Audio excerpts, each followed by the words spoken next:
देश भर में डिजिटल अरेस्ट के मामले बढ़ते जा रहे हैं।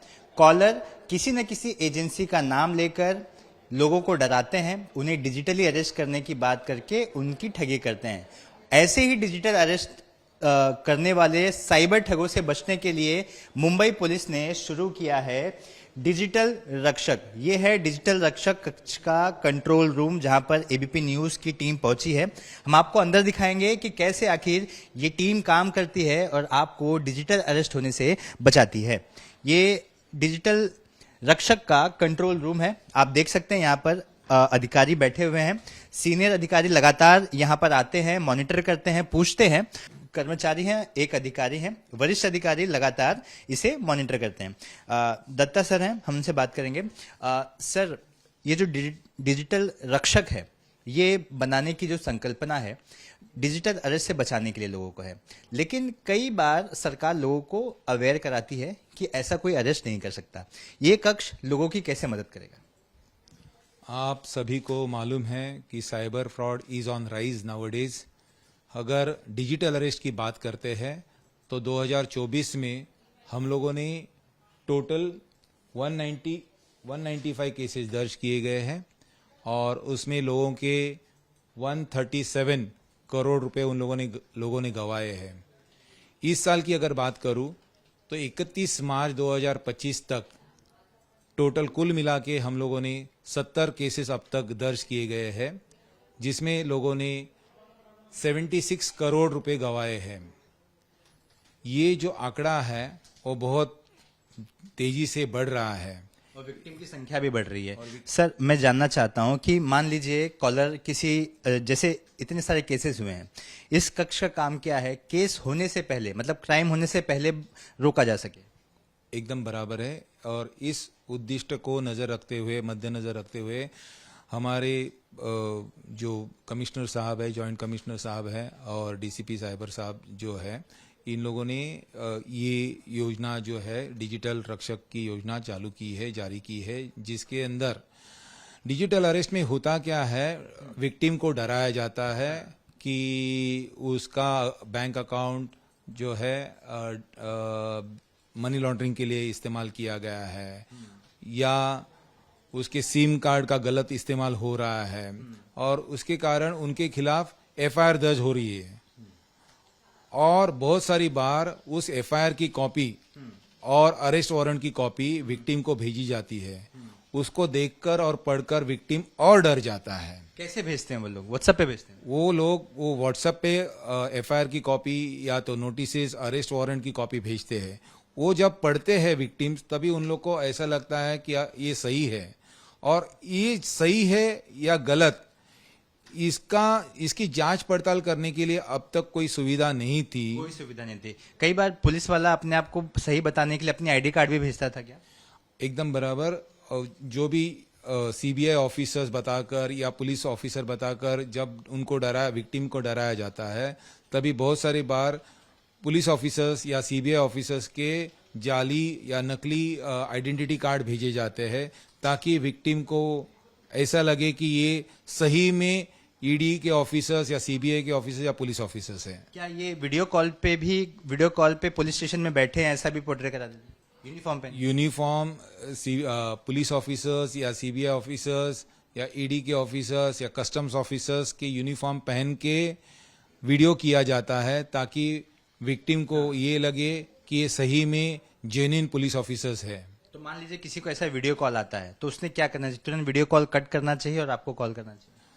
तुरंत वीडियो कॉल कट तो करना ही चाहिए, मगर बहुत सारी बार और ये विक्टिम्स को और डराने के लिए, धमकाने के लिए उनको एफआईआर की कॉपी भेजी जाती है विक्टिम के नाम से, या तो अरेस्ट वारंट भेजा जाता है। वो देखकर सही मायने में विक्टिम्स और डर जाता है। तभी सभी नागरिकों को ये मैं अपील करता हूं, अगर आपको ऐसे कॉल आते हैं तो डरे नहीं। पहले ये जो नंबर दिखा रहे हैं आप, हाँ, डरे नहीं। और जो हमारा जो नंबर है डिजिटल रक्षक के, जो 2 नंबर है, नंबर ऐसे है 7400086666 और एक नंबर है 7715 004444 इस पे कॉल कीजिए। और ये जो दोनों जो नंबर है उसके ऊपर 24/7 हमारी पुलिस कर्मचारी काम करते हैं। उसका सुपरविजन जो है एक सब इंस्पेक्टर करता है।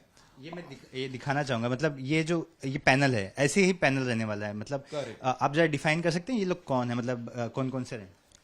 जो दो हमारे पुलिस कर्मचारी हैं जो कॉल रिसीव करेंगे, जो विक्टिम का जो कहना है वो सुनेंगे, उनको सही सलाह देंगे, उनको जो एफआईआर की कॉपी आई हुई है, उनको जो नोटिस की कॉपी आई हुई है या अरेस्ट वारंट की कॉपी आई है, वो लोग ये नंबर जो दिए गए हैं डिजिटल रक्षक के जो 2 मोबाइल नंबर दिए गए हैं उस नंबर के व्हाट्सएप पर वो शेयर कर सकते हैं, ताकि उस जो डॉक्यूमेंट जो उन्होंने भेजा है, फ्रॉडस्टर ने भेजा है, उसकी जांच पड़ताल हम लोग तुरंत करेंगे और उसके बाद में हम लोग विक्टिम को कांटेक्ट करके बताएंगे कि ये जाली है करके, और इसके ऊपर विश्वास मत कीजिए। और कि क्या वेरीफाई करने के लिए किन तरह के मैकेनिज्म का इस्तेमाल करेंगे?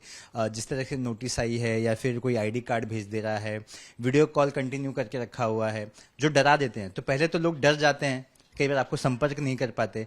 अगर कोई ज्यादा डर गया तो क्या आपकी टीम उनके घर पे भी जाएगी?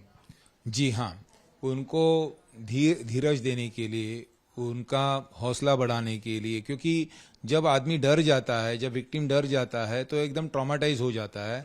तो उस दरमियान अगर हम लोग को मालूम पड़ता है कि वो बहुत ही डरे हुए हैं, तो हम लोग हमारे यहाँ से एक नजदीकी पुलिस स्टेशन से हम लोग एक पुलिस ऑफिसर, पुलिस कर्मचारी को उनके घर पे भेजा जाएगा, ताकि उनको सही क्या है वो समझा दिया जाएगा। वेरीफाई कैसे करेंगे दस्तावेजों को? जहां से जिस इंस्टीट्यूशन से वो एफआईआर की कॉपी है उनको हम लोग कांटेक्ट करेंगे और हम लोग उसी हिसाब से जांच पड़ताल करके। आपने हर एक एजेंसियों से इस बारे में चर्चा की होगी कि जैसे ही हम आपको कॉल करेंगे आप अपना इंटरनली वेरीफाई करिए। बराबर, परफेक्ट। बताइए ना कैसे? हम लोग जहां से अगर जिस एजेंसी ने वो एफआईआर की कॉपी ली है, ये एफआईआर की कॉपी इश्यू की है, जाली एफआईआर की कॉपी, उनको हम लोग कांटेक्ट करेंगे, उनको बताएंगे कि ऐसी कॉपी घूम रही है, वायरल हो रही है, ऐसी कॉपी एक आदमी को मिली है, समन्स की कॉपी, एफआईआर की कॉपी, अरेस्ट वारंट की कॉपी, और ये सही है या जाली है, गलत है, वो हम लोग पूछताछ करेंगे। उस हिसाब से उनके ऊपर से फीडबैक लेकर हम लोग विक्टिम को बताएंगे। ये पूरा प्रोसेस कितने टाइम का होगा, एक अगर अंदाजा समझा जाए? अगर किसी एक विक्टिम को कॉल आता है, वो आपको संपर्क करता है वेरीफाई करने का, कितना बड़ा ये प्रोसीजर हो सकता है? बहुत सारे केसेस में एक तो हम लोग के पास जो एक्सपर्टीज जो कर्मचारी बैठे हैं, ऑफिसर्स बैठे हैं, उनको एफआईआर की कॉपी देखकर ही मालूम पड़ता है कि एफआईआर की कॉपी ये फर्जी कॉपी है, अरेस्ट वारंट की कॉपी फर्जी कॉपी है। तो वो देखकर ही मालूम पड़ता है।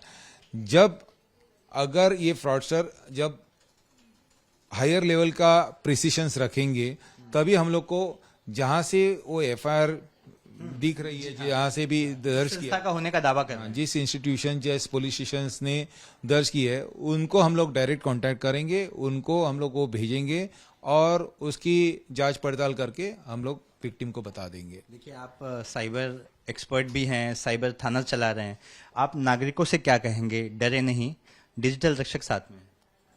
मैं सभी नागरिकों को मैं आपके माध्यम से, आपके चैनल से सभी नागरिकों को एक अपील करना चाहता हूं कि डिजिटल अरेस्ट नाम की कोई भी संकल्पना मौजूद नहीं है।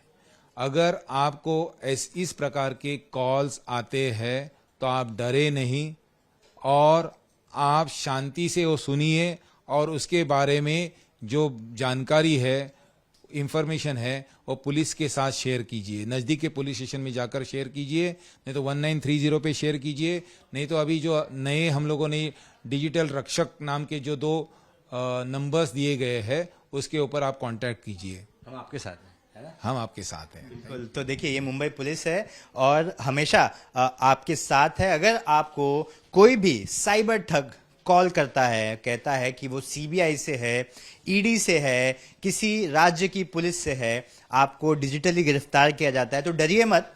पहले तुरंत ये जो नंबर मैं आपको दोबारा दिखा दूं, ये नंबर आप देखिए, ये नंबर आप सेव कर लीजिए। इस नंबर पर आप उस संस्थान यानी जो साइबर ठग जिस संस्थान का दावा कर रहा है उसकी दी हुई नोटिस की कॉपी भेजिए। कुछ ही समय में पुलिस उसे वेरीफाई करेगी और तुरंत आपको बताएगी कि वो नकली है या असली। कैमरा विजय के साथ Suraj Ojha, ABP news, Mumbai. For exclusive and insightful videos, subscribe to our new channel ABP Live Premium.